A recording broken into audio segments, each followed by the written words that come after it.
Hey, Donald, that bear is back at L5 here, but it's out in the rocks a little bit. Copy that. Looks like a mom and cub.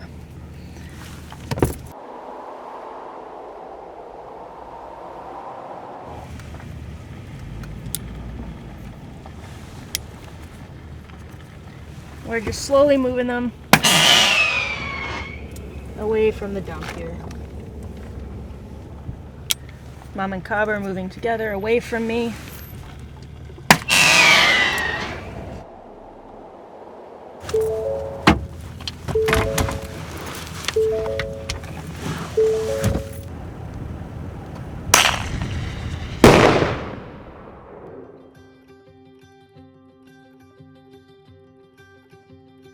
There's this little town in northern Canada on the edge of Hudson Bay called Churchill. And it sits in the middle of an annual polar bear migration, so locals call it the polar bear capital of the world.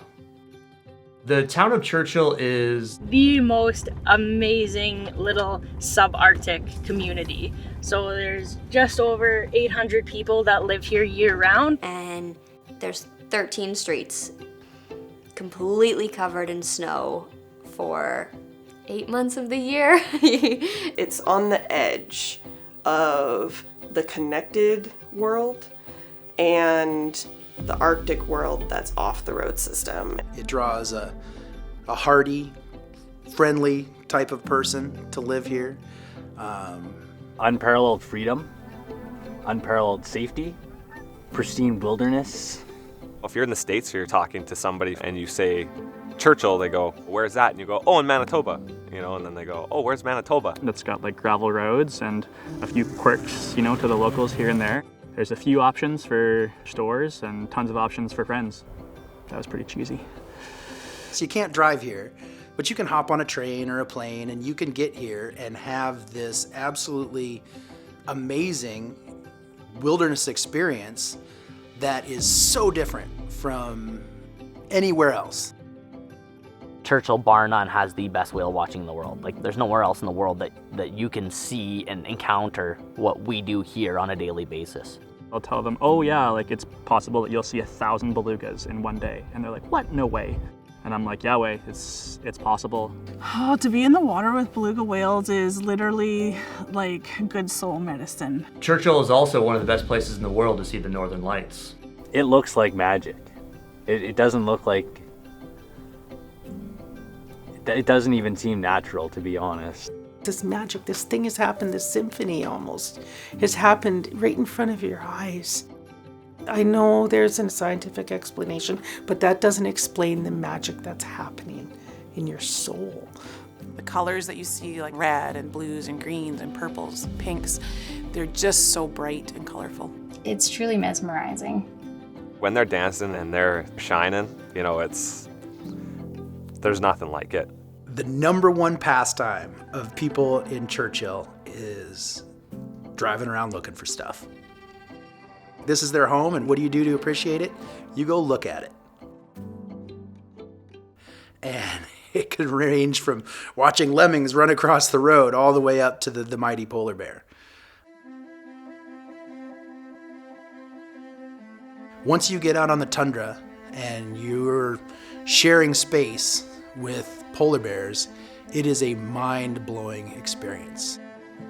It's pretty intense. It's a really intense feeling seeing a polar bear, especially if you get to see it up close. Well, it makes your heart race. It's almost a feeling of awe. Polar bears are they're such a beautiful creature. They're fluffy, they're playful, they're very intelligent. I actually saw a mom and 2 cubs today, and it just kind of took my breath away. They're curious and they're wonderful animals, but they're to be respected. They're lumbering, they're goofy, they're terrifying. Up here in Churchill, if you look out the window at 2 a.m., there's a chance you are going to see an 800-pound bear walking down the street 20 feet away from your house. Coexisting with polar bears is pretty unique. I mean, you always have your head on a swivel looking behind you.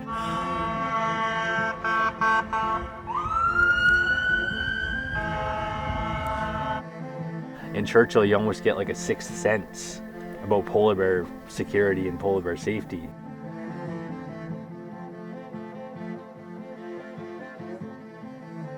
You need to move with intent, you need to plan what you're doing, and you need to really consider if you're going to do it safely and how you're going to do it safely. And that's just the reality living in Churchill, which is directly on that migration path for this entire population of bears. Polar bears are in Churchill simply because Churchill is where the ice freezes first in the Hudson Bay. The sooner the bears can get out on the ice, the sooner they can feed. They want to get back out there to use that sea ice platform to hunt seals. The most important time for them out on the sea ice is roughly when the seal pups are born. And so that is the most important month for them to be able to put on fat. And they have this amazing ability to convert seal fat to polar bear fat. All of those new seals are out there. They they're not familiar with the threats of polar bears. They're kind of like McNuggets out there that the polar bears can go pick up. So that's when bears put on a lot of their fat, as you're getting through towards the end of winter. And they can really pack on the pounds. So they're really built for this feast and famine type of eating. They store the energy that they get when they do hunt a seal and are able to use that during the times when they're not able to hunt. We know we're losing a lot of sea ice on the Hudson Bay every year. I've heard 30 days of sea ice lost in the past 30 years, and it's a real challenge because that's like polar bear habitat. When the bay gets to about 50% ice cover, the bears will start coming on shore. We used to like to say July, but this year it was about a month early. So we've already got these bears on land for a pretty significant amount of time beyond what they would normally be accustomed to. Bear-human conflict increases as you get more and more people into an equation that has more and more bears in it, and the chances for dramatic conflict go up. From a human perspective, it is really hard to live without being interesting to a polar bear. I mean, we smell interesting ourselves. We eat stuff that smells interesting. We make waste that smells interesting. Navigating that is all about trying to think about what would make a polar bear want to come here. And maybe are there things we can do that will make it less likely for a polar bear to want to come there? I think it's the more bears there are on land, the more important it's going to get.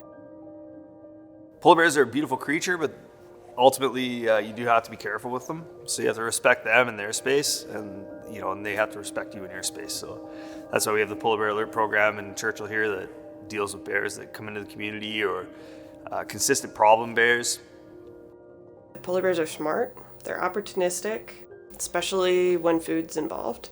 Once a bear gets a food reward, it will come back, almost without exception. So if we have a bear that is becoming habituated or food conditioned, that's when we will make the decision to put a trap out or go hands-on with that bear and decide the best option to keep people safe and keep the bear safe is by holding it in our facility either until first ice or for 30 days. They stay with us for 30 days and then we'll use a helicopter to relocate them further up the coast.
On one hand, it's really sad that we have to relocate these bears, that in order to live with them, we have to dart them and fly them away in a helicopter. They must be scared, or at the very least, confused. But anywhere else in the world, that bear is probably going to be killed.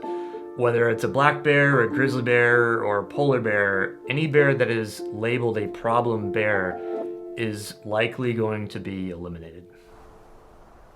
And that's why I actually find this really inspiring, to see the amount of time, energy, ingenuity, money that people put in to save the life of one bear gives me hope. I want people to know that these bears are worth saving. You know, just think of the opportunities that having these bears here has provided to Churchill. We've been through some rough times in the last decade with rail lines getting washed out and just all the COVID, different challenges. But the thing that has always been here for us are the bears. Tourism is critical to Churchill's operation. Without tourism, I don't know what would happen in this town. It's, you know, the main stimulation of our economy. We are in a spot right now where there's a lot of potential for us to really make the most of this tourism economy that we've got. We have a lot of opportunity at our fingertips to continue on a very good path for a really long time. You know, so long as the bears are still here and the whales are still here and the northern lights are still in the sky. You come to Churchill for those big ticket items and you're so thrilled when you see them. But then you meet the people and you're sold. You're completely sold. I still think per capita, Churchill has more nice people than anywhere I've ever been. The people in this community are amazing. I always say it's because we're freezing cold and we are all trying to bundle up together to stay warm. I love the people here. It is this wonderful, unique place, unlike anywhere else I have ever been. I love my home more than anything. You know, I love living here. I love being here. I love sharing it. It's just a place that like very slowly grabbed my heart and hasn't let go. There's a tie to the land. There's an intangible magic. It's a sense of place. And I don't feel that anywhere else. I feel that I'm connected to a region. I feel I'm connected to different parts of the land where my ancestors were. And going back to land, that is healing. That is empowering. The level of respect that people have here towards the wildlife is incredibly important. We planted ourselves in the middle of a polar bear migratory path. We did this, we're here. And so, who are we to sit there and be like, how dare this polar bear run through my backyard? This is their land, and we're on it. We need to be smart and respectful, and we need to take care of them the best we can.